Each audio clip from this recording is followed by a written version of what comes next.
Video conferencing के जरिए वजीर-ए-आजम national children award याफ्तागान से करेंगे बातचीत। पहली बार अवार्ड हासिल करने वालों को ब्लॉकचेन टेक्नोलॉजी के इस्तेमाल से दिए जाएंगे डिजिटल सर्टिफिकेट।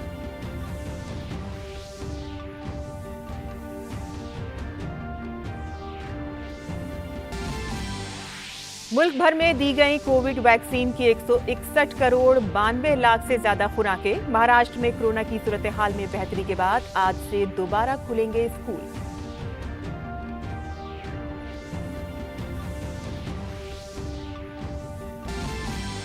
इंतखाबी रियासतों में सरगर्मियां हुई तेज।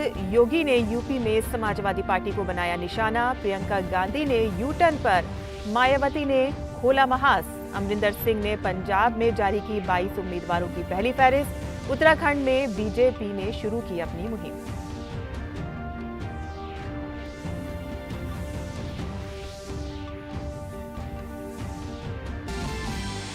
यूक्रेन की सरहद पर रूसी फौजी जमा होने से पैदा कशीदगी के दरमियान अमेरिकी फौजी जहाजों ने भेजी कुमक।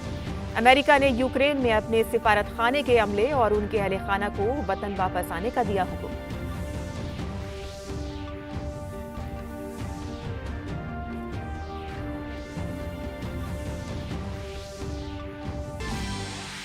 जनूबी अफ्रीका के सामने लड़खड़ाई टीम इंडिया। तीसरे वनडे के सनसनीखेज मुकाबले में प्रोटियास ने टीम इंडिया को दी 4 रन से शिकस्त। सीरीज पर किया 3-0 से कब्जा। आदाब नाज़रीन, खबरनामे में आपका इस्तकबाल है। मैं हुसैना खान। अब खबरें तफसील से। वज़ीर-ए-आज़म नरेंद्र मोदी आज वीडियो कॉन्फ्रेंसिंग के जरिए वज़ीर-ए-आज़म कौमी इत्फाल अवार्ड याफ्तागान से बातचीत करेंगे। ब्लॉकचेन टेक्नोलॉजी का इस्तेमाल करते हुए 2021 और 22 के लिए वज़ीर-ए-आज़म कौमी इत्फाल अवार्ड याफ्तागान को डिजिटल सर्टिफिकेट दिए जाएंगे। ये टेक्नोलॉजी पहली बार अवार्ड जीतने वालों को सर्टिफिकेट देने के लिए इस्तेमाल की जा रही है। मरकजी हुकूमत 6 ज़ुमरों यानी कि इख्तरा, समाजी खिदमत, तालीमी काबिलियत, खेल, फन व सकाफत और बहादुरी में बच्चों को उनकी गैर मामूली कामयाबियों के लिए PMRBP अवार्ड देती है। इस साल बाल शक्ति पुरस्कार के मुख्तलिफ ज़ुमरों के तहत मुल्क भर के 29 बच्चों को मुंतखब किया गया है।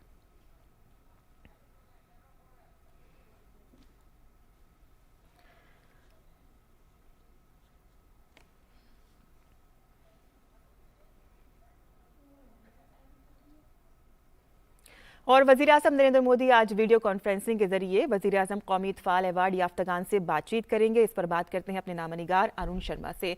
अरुण, आज इन बच्चों से वज़ीर-ए-आज़म बाज़ाब्ता खुद वीडियो कॉन्फ्रेंसिंग के जरिए बात करने जा रहे हैं। किस तरह का जोश इन बच्चों में पैदा होगा? देखिए, देश भर से कुल 29 बच्चे हैं जो कि राष्ट्रीय बाल पुरस्कार के लिए इस बार सिलेक्ट किए गए हैं और ये 6 अलग अलग कैटेगरीज में ये अवार्ड दिए जा रहे हैं। हमने देखा कि पिछले 7 सालों के अंदर ये जो पुरस्कार दिया जाता है इसको ब्रेवरी से एक्सपैंड किया गया है और भी आगे जा करके। अब इसमें इनोवेशंस जैसा एक कैटेगरी को रखा गया है, स्कॉलस्टिक यानी कि स्कूल एक्टिविटीज का एक कैटेगरी को रखा गया है। इसमें सोशल सर्विस के भी एक एंगल या फिर एक इसमें अवार्ड को रखा गया है। साथ ही इनोवेशंस और स्पोर्ट्स को भी बहुत तरजीह दी गई है इन अवार्ड्स के अंदर। तो 6 ब्रॉड कैटेगरीज में इन अवार्ड्स को दिया जा रहा है। प्राइम मिनिस्टर हर साल की तरह इस बार भी जो बाल पुरस्कार, इस बार ये इंटरेक्शन लगता है नेटवर्क की वजह से अरुण से हमारा राब्ता सही से नहीं हो पा रहा है। अरुण, क्या आप हमारी आवाज़ सुन पा रहे हैं? बिल्कुल, आपकी आवाज मुझ तक पहुंच रही है साइमा। मैं आपसे वही बता रहा था कि ये इवेंट अपने आप में बेहद खास होने जा रहा है क्योंकि जो बच्चे हैं ये वर्चुअल माध्यम से प्राइम मिनिस्टर नरेंद्र मोदी के साथ इंटरेक्ट करेंगे और जुड़ेंगे। और ये पहली बार ऐसा होगा कि जो बाल पुरस्कार अवार्ड्स हैं वो ब्लॉकचेन टेक्नोलॉजी के माध्यम से इनको अवार्ड दिया जाएगा। इससे पहले भी प्रधानमंत्री नरेंद्र मोदी ने जब IIT कानपुर के कॉन्वोकेशन में जब वो शामिल हुए थे तो उन्होंने जो डिग्रीज थी वो ब्लॉकचेन के माध्यम से जो स्टूडेंट्स थे उनको दी थी। और अब जब राष्ट्रीय बाल पुरस्कार ये जो हम बात कर रहे हैं, तो इसमें जो सर्टिफिकेट्स दिए जा रहे हैं, अवार्ड्स दिए जा रहा है, ये डिजिटली दिए जाएंगे प्राइमरीली ब्लॉकचेन टेक्नोलॉजी का इस्तेमाल करते हुए। और ये बाल पुरस्कार के इतिहास में पहली बार ऐसा होगा कि ब्लॉकचेन टेक्नोलॉजी के माध्यम से इनको डिजिटली सर्टिफिकेट्स और अवार्ड दिए जाएंगे। साथ ही 1 लाख रुपए की राशि भी अवार्ड के तौर पर इन बच्चों को दी जाएगी। और ये जो स्टूडेंट्स हैं, जो बच्चे हैं, यंगस्टर्स हैं, ये प्राइमरीली रिपब्लिक डे की परेड में भी शामिल होने जा रहे हैं। ब्लॉकचेन टेक्नोलॉजी खास इसलिए क्योंकि ग्रेजुअली हम देख रहे हैं कि भारत के विभिन्न सेक्टर्स, चाहे फिनटेक क्षेत्र हो, चाहे एजुकेशन का क्षेत्र हो, हेल्थ केयर का सेक्टर हो, ये अब फाइनेंस से अब अपने दायरे को एक्सपैंड करता हुआ जा रहा है। हेल्थ में, एजुकेशन में, एग्रीकल्चर में, स्पेस के अंदर ब्लॉकचेन्स का भी इस्तेमाल काफी बेहतरी के साथ किया जा रहा है। और अब कैसे सर्टिफिकेट्स को हम डिजिटली स्टोर कर सकें ब्लॉकचेन के अंदर, सेफ हो, सिक्योर हो और कहीं से भी इसका एक्सेस किया जा सके, इस ब्लॉकचेन की एक खासियत होती है। ब्लॉकचेन आसान भाषा में जाहिर सी बात है डिजिटल सर्टिफिकेट्स है जिनको ब्लॉकचेन में स्टोर किया जाएगा। ब्लॉकचेन एक डिसेंट्रलाइज्ड नेटवर्क होता है, यानी कि उसका कोई एक ओनर या रेगुलेटर नहीं होता। ये हर कंप्यूटर में स्टोर होता है जो कि ब्लॉकचेन नेटवर्क पे कनेक्टेड होता है। इसलिए इसकी इंफॉर्मेशन हर नोड्स पे, हर जगह पर सेफ और सिक्योरली कनेक्टेड होती है। कोई एक जगह पे अगर कहीं सिक्योरिटी के साथ कॉम्प्रोमाइज हो भी जाए तो बाकी जगह पे ये सुरक्षित सर्टिफिकेट्स रहते हैं। तो इसलिए इसमें कोई दिक्कत वाली बात होती नहीं, बहुत ही सेफ और सिक्योर माने जाते हैं। दुनिया के जो बड़े बड़े देश हैं वो भी ब्लॉकचेन टेक्नोलॉजी की तरफ आगे बढ़ रहे हैं। भारत भी उसमें एक कदम आगे बढ़ रहा है। इससे पहले हमने देखा कि CBSE जो है, जो central board of secondary education, वो भी जो सर्टिफिकेट्स हैं और जो एग्जाम के जो रिजल्ट्स है उसको ब्लॉकचेन में कन्वर्ट करके अपने स्टूडेंट्स को दे रही है। तो अब भारत तो उस दिशा में आगे बढ़ रहा है और आज का दिन इसलिए बेहद महत्वपूर्ण होने जा रहा है। जी अरुण, आपने हमें तफसील से बताया कि ब्लॉकचेन टेक्नोलॉजी के जरिए आज मतलब गणतंत्र दिवस के मौके पर वजीर आजम जो है उनको सर्टिफिकेट देंगे। हम आपसे ये जानना चाहते हैं कि ये अलग अलग स्टेट से ये बच्चे चुने गए हैं, जब इनको अवार्ड्स मिलेंगे और ये बच्चे अपने स्टेट्स में जाएंगे तो किस तरह की प्रेरणा, किस तरह की तरकीब और बच्चे इन बच्चों से सीख पाएंगे? देखिए, प्रधानमंत्री नरेंद्र मोदी एक भारत श्रेष्ठ भारत की वकालत करते रहे हैं। वो कहते हैं कि भारत में अलग अलग प्रांत के लोग रहते हैं, अलग अलग भाषा बोलने वाले लोग रहते हैं, अलग अलग बोलियां बोलने वाले लोग रहते हैं, लेकिन हमारा भारत एक है। और पिछली बार भी जब प्रधानमंत्री का इंटरेक्शन इन बाल पुरस्कार अवार्डीज से हुआ था तो उन्होंने कुछ इंपॉर्टेंट बातें उनके सामने रखी थी, जैसे कि ये जो अवार्ड दिया जा रहा है बच्चों को, ये इनका गोल नहीं है, ये इनकी फाइनल डेस्टिनेशन नहीं है। इसके बाद जर्नी एक्चुअली में शुरू होती है। कैसे ये बच्चे और लोगों को भी इंस्पायर कर सके अपने अपने कैटेगरी के अंदर।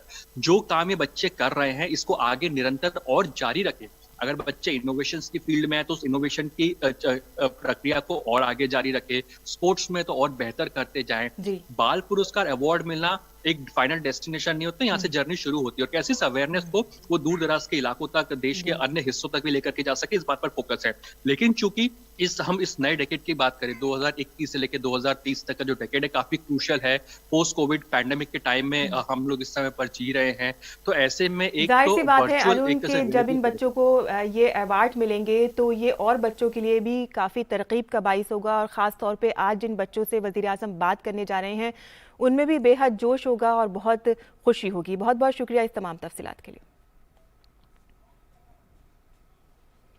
आगे बढ़ते हैं, जहां नेताजी सुभाष चंद्र बोस के यौम पैदाइश के साथ ही इतवार को यौम जमहूरिया की तकरीबात का आगाज हो गया। वज़ीर आज़म नरेंद्र मोदी ने इस मौके पर दिल्ली के इंडिया गेट पर नेताजी सुभाष चंद्र बोस के होलोग्राम मुजस्मे की नकाबकुशाई की। अब यौम जमहूरिया की तकरीबात पराक्रम दिवस यानी कि नेताजी के यौम पैदाइश से शुरू हुआ करेंगी। वज़ीर आज़म ने इस मौके पर सुभाष चंद्र बोस आपदा प्रबंध पुरस्कार भी दिए। तफसील इस रिपोर्ट में।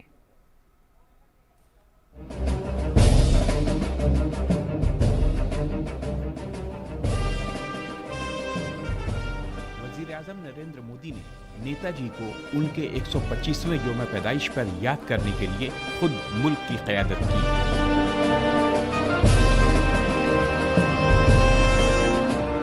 कदम कदम बढ़ाए जा, खुशी के गीत गाए जा, ये जिंदगी है कौम की, तो कौम पे लुटाए जा। वज़ीर-ए-आज़म ने दिल्ली के इंडिया गेट पर नेताजी के होलोग्राम मुजस्समे की नकाबकुशाई की।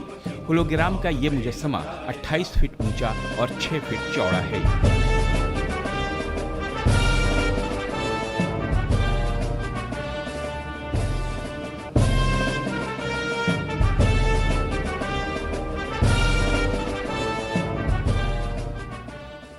जिन्होंने भारत की धरती पर पहली आजाद सरकार को स्थापित किया था, हमारे उन नेताजी की भव्य प्रतिमा आज डिजिटल स्वरूप में इंडिया गेट के समीप स्थापित हो रही है। जल्द ही इस होलोग्राम प्रतिमा के स्थान पर ग्रेनाइट की विशाल प्रतिमा भी लगेगी। नेताजी के 125वें यौम पैदाइश पर मरकजी हुकूमत ने कई बड़े इक़दाम किए हैं। अब यौम जमहूरिया की तक़रीबात पराक्रम दिवस यानी नेताजी के यौम पैदाइश से शुरू हो रही हैं। वज़ीर आज़म ने पिछली हुकूमतों को निशाना बनाते हुए कहा कि आज़ादी की जद्दोजहद में लाखों हमवतनों की मेहनतें शामिल थीं, लेकिन उनकी तारीख को भी महदूद करने की कोशिश की गई। ये दुर्भाग्य रहा कि आजादी के बाद देश की संस्कृति और संस्कारों के साथ ही अनेक महान व्यक्तित्वों के योगदान को मिटाने का काम किया गया। स्वाधीनता संग्राम में लाखों लाख देशवासियों की तपस्या शामिल थी, लेकिन उनके इतिहास को भी सीमित करने की कोशिश हुई। लेकिन आज आजादी के दशकों बाद देश उन गलतियों को डंके की चोट पर सुधार रहा है, ठीक कर रहा है। पीएम ने कहा कि आज हमारा मकसद आजाद भारत के ख्वाबों को पूरा करना है। हमारा मकसद आजादी के 100 साल मुकम्मल होने से कबल एक नए भारत की तामीर का है। नेताजी सुभाष कुछ ठान लेते थे तो फिर उन्हें कोई ताकत रोक नहीं सकती थी। हमें नेताजी सुभाष की can do, will do spirit से प्रेरणा लेते हुए आगे बढ़ना है। पीएम ने इस मौके पर 2019, 2020, 2021 और 2022 के लिए सुभाष चंद्र बोस आपदा प्रबंधन अवार्ड भी पेश किए। मुल्क में डिजास्टर मैनेजमेंट के मैदान में इनफरादी और तंजीमों की अनमोल शराकत और बेलौस खिदमात को तस्लीम करने और उनको एजाज देने के लिए हुकूमत हिंद की तरफ से सुभाष चंद्र बोस आपदा प्रबंधन पुरस्कार के नाम से एक सालाना अवार्ड कायम किया गया है। इस अवार्ड का ऐलान हर साल 23 जनवरी को नेताजी सुभाष चंद्र बोस के यौम पैदाइश पर किया जाता है। वज़ीर आज़म ने कहा कि मरकजी हुकूमत ने 2005 में पूरे मुल्क के लिए डिजास्टर मैनेजमेंट एक्ट नाफिज किया और एनडीआरएफ को मजबूत और जदीद बनाया। हमने रिलीफ, रेस्क्यू, रिहेबिलिटेशन उस पर जोर देने के साथ साथ ही रिफॉर्म पर भी बल दिया है। हमने एनडीआरएफ को मजबूत किया, उसका आधुनिकीकरण किया, देश भर में उसका विस्तार किया। वजीर आजम ने कुछ मिसालें दी कि किस तरह उनकी हुकूमत डिजास्टर मैनेजमेंट के लिए आला सतह की तैयारी कर रही है। उत्तराखंड में जो 4 धाम महापरियोजना का काम चल रहा है, उसमें भी आपदा प्रबंधन का ध्यान रखा गया है। उत्तर प्रदेश में जो नए एक्सप्रेस वे बन रहे हैं, उनमें भी आपदा प्रबंधन से जुड़ी बारीकियों को प्राथमिकता दी गई है। आपात स्थिति में एक्सप्रेस वे विमान उतरने के काम आ सके, इसका भी प्रावधान किया गया है। नेताजी की पूरी जिंदगी कौम के लिए वक्फ थी। उन्होंने मुल्क की जिद्दोजहद आज़ादी की तारीख में बेमिसाल किरदार अदा किया। ऐसी अजीम शख्सियत के 125वें यौम पैदाइश पर मुल्क ने पराक्रम दिवस मनाकर उन्हें सही खिराज अकीदत पेश किया। Bureau report, DD news Urdu खबरें। और इलेक्शन के मौसम में सियासी जमातों के इंतखाबी मुहिम जोरों पर है। वज़ीर आला योगी आदित्यनाथ, मरकजी वजीर अनुराग सिंह ठाकुर, मुख्तार अब्बास नकवी समेत बीजेपी के सीनियर लीडरान घर घर मुहिम चला रहे हैं। वज़ीर आला योगी आदित्यनाथ ने इतवार को गाजियाबाद और साहिबाबाद असेंबली हलकों में पार्टी के उम्मीदवारों के हक में घर घर मुहिम चलाई। रियासत के नायब वज़ीर आला केशव प्रसाद मौर्य मुजफ्फरनगर में थे। उन्होंने मुमताज समाजी तबकों के अफराद से मुलाकातें की, जबकि एक और नायब वज़ीर आला डॉक्टर दिनेश शर्मा ने गौतम बुद्ध नगर में मुख्तलिफ समाजी तबकों के लोगों के साथ मीटिंग की। बीजेपी के सीनियर लीडर और रियासत में इंतखाबात के शरीक इंचार्ज अनुराग सिंह ठाकुर ने लखनऊ में घर घर मुहिम चलाई। उनके साथ ही अपर्णा यादव, अदिति सिंह, प्रियंका मौर्य और लखनऊ की मेयर संयुक्ता भाटिया भी थीं। यहां दिल्ली में योगी के यूपी के 5वें मरहले के इंतखाबात के सिलसिले में बीजेपी के मरकजी दफ्तर में एक मीटिंग हुई, जिसमें वजीर आला योगी आदित्यनाथ, नायब वजीर आला दिनेश शर्मा और केशव प्रसाद मौर्य समेत कई बड़े लीडरों ने शिरकत की। मीटिंग में पार्टी के उम्मीदवारों के नामों पर गौर किया गया। और इसके साथ साथ दीगर जमातें भी भरपूर तरीके से इंतखाबी मुहिम में मसरूफ हैं। इस दौरान इतवार को बीएसपी सुप्रीमो भी इंतखाबी मंजरनामे में सरगर्म नजर आईं और बीजेपी कांग्रेस पर हमला किया। दरअसल समाजवादी पार्टी ने इलेक्शन कमीशन से मुतालबा किया है कि उत्तर प्रदेश में असेंबली इंतखाबात के दौरान मुख्तलिफ न्यूज़ चैनलों पर नशर किए जाने वाले ओपिनियन पोल को नशरियात को रोक दिया जाए।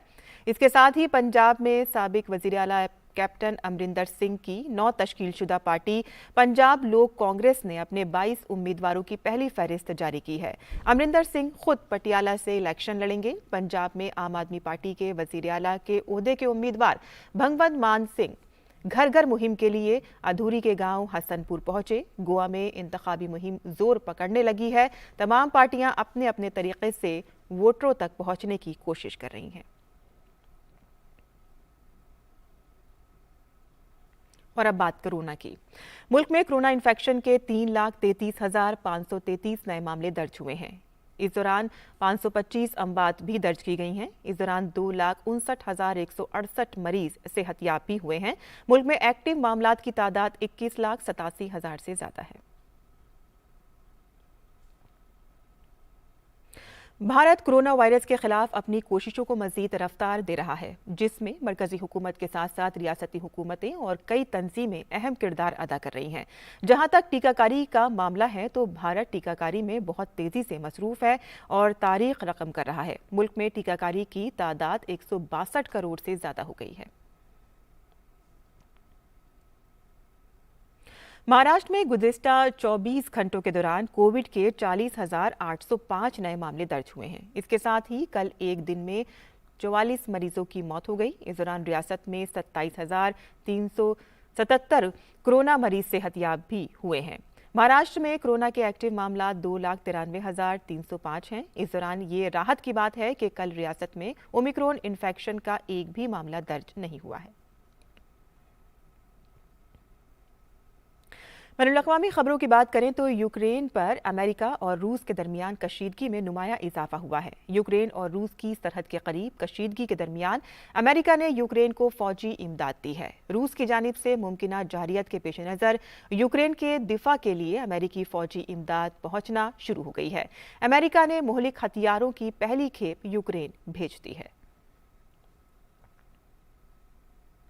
और यूक्रेन पर कशीदगी के दरमियान ब्रितानिया ने इल्ज़ाम लगाया है कि रूस यूक्रेन में अपनी मर्जी की कठपुतली हुकूमत बनाने की साजिश पर काम कर रहा है। रूसी हुकूमत यूक्रेन के साबिक कानून साज युगेन मुराइफ को रूस नवाज क़यादत के मुमकिन उम्मीदवार के तौर पर देख रही है। इस दौरान ब्रितानिया में यूक्रेन के सफ़ीर ने इस पर रद्द-ए-अमल जाहिर करते हुए कहा कि वो इन इल्ज़ामात से हैरान है और वो बिल्कुल भी हैरान नहीं है। उन्होंने कहा है कि मॉस्को को कीव पर हमला करने के लिए अपनी मर्जी की कठपुतली हुकूमत का तकर्रुर करना होगा। कैमरून की राजधानी याओंडे में एक नाइट क्लब में आग लगने के बाद हुए धमाके में 16 लोगों की मौत हो गई है। इस वाक़े में 8 दीगर अफराद जख्मी भी हुए हैं, जिनका अस्पताल में इलाज चल रहा है। इस हादसे में मरने वाले लोगों में ज़्यादातर गैर मुल्की शहरी शामिल हैं। मारे गए लोगों की शहरियत की जांच की जा रही है। कैमरून के अफसरान ने कल इत्तला देते हुए बताया कि ये आग बेस्तोस के नाइट क्लब में लगी है और उस मकाम तक पहुंच गई जहां रसोई गैस का सिलेंडर रखा हुआ था। इसकी वजह से वहां धमाका हो गया। जख्मियों को याओंडे के एक अस्पताल में दाखिल कराया गया है। कैमरून के सदर पॉल बिया ने एक बयान में ताज़ियत का इजहार करते हुए खिलाड़ियों को उनकी हिफाजत का यकीन दिलाया है। वहीं जनूबी अफ्रीका ने वनडे सीरीज के आखिरी मैच में भी भारत को 4 रन से शिकस्त दे दी है। केप टाउन वनडे मैच में हारकर मेजबान टीम ने इस सीरीज पर भारत के खिलाफ क्लीन स्वीप कर दिया। भारत के लिए विराट कोहली ने 65, शिखर धवन ने 61 और दीपक चहर ने 54 रन बनाए। जनूबी अफ्रीका की जानिब से लोंगी एंड्री और एंडियेले फहलकायू ने 3-3 विकेट लिए। पहले खेलते हुए जनूबी अफ्रीका की पूरी टीम 287 रन पर ऑल आउट हो गई। भारतीय टीम में शामिल किए गए प्रसिद्ध कृष्णा ने 3 विकेट अपने नाम किए और उनके अलावा जसप्रीत बुमराह और दीपक चहर को 2-2 कामयाबियां मिली। मेजबान टीम की जानिब से क्विंटन डी कॉक ने 124 और रॉसी वॉन्डर डोसेन ने 52 रनों की इनिंग्स खेली। साल 2022 में अब तक टीम इंडिया को 2 टेस्ट और 3 वनडे समेत लगातार 5 मैचों में शिकस्त का सामना करना पड़ा है। टीम इंडिया को 3 मैचों की सीरीज से पहले आखिरी 2 टेस्ट मैचों में भी शिकस्त का मुंह देखना पड़ा था। और भारत को इतवार के रोज AFC खवातीन एशियाई कप से बाहर होने के लिए मजबूर होना पड़ा। टीम की 12 खिलाड़ियों के कोरोना से मुतासर होने के बाद चीनी ताइपे के खिलाफ ग्रुप A का मैच शुरू होने से चंद मिनट कबल ही इसे मनसूख करना पड़ा। कोविड मामलों के अलावा 2 खिलाड़ी जख्मी भी हुए हैं, जिनके सबब ये लोग बाहर हो गई हैं। भारत जरूरी कम से कम 13 खिलाड़ियों के नाम देने में नाकाम रहा। भारत को बुध को अपना आखिरी ग्रुप मैच चीन के खिलाफ खेलना था, लेकिन इसके होने से के इम्कान अभी नहीं है और नॉकआउट 30 जनवरी से शुरू होंगे, जिससे टूर्नामेंट के मुंतजमीन के लिए प्रोग्राम में रद्दोबदल करना नामुमकिन हो गया है। साबिक चैंपियन भारत को खवातीन एशिया कप हॉकी टूर्नामेंट में पूल A के दूसरे मैच में जापान के हाथों उलटफेर का सामना करना पड़ा। इतवार को खेले गए मुकाबले में भारत को एशियाई खेलों में सोने का तमगा हासिल करने वाले जापान के हाथों 0-2 से शिकस्त का सामना करना पड़ा। भारत अपने पहले मैच में मलेशिया पर 9-0 की जीत हासिल करने के बाद दूसरे मकाम पर रहे। भारत का अगला पूल मैच पीर को सिंगापुर से होगा।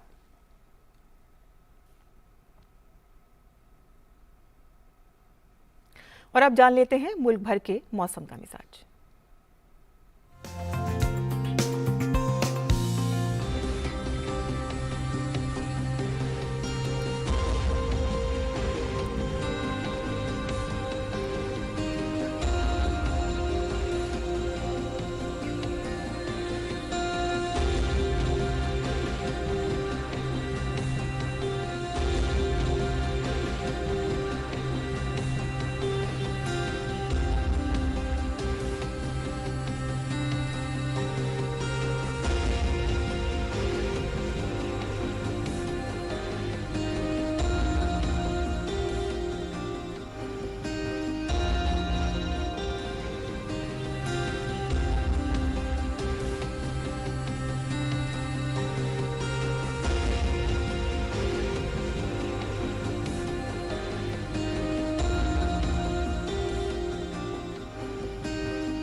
नाज़रीन, अब वक्त हो चुका है आपसे रुखसत होने का, लेकिन जाने से पहले आपको छोड़े जाते हैं चीन के गुआंगजू सूबे में मौसम बहार के फूलों के बाजार में, जहां पर छोटे पौधों, फूलों और बागबानी की खूबसूरत झलकियां आपको देखने को मिलेंगी। आप इनका लुत्फ उठाइए और हमें दें इजाजत। आदाब।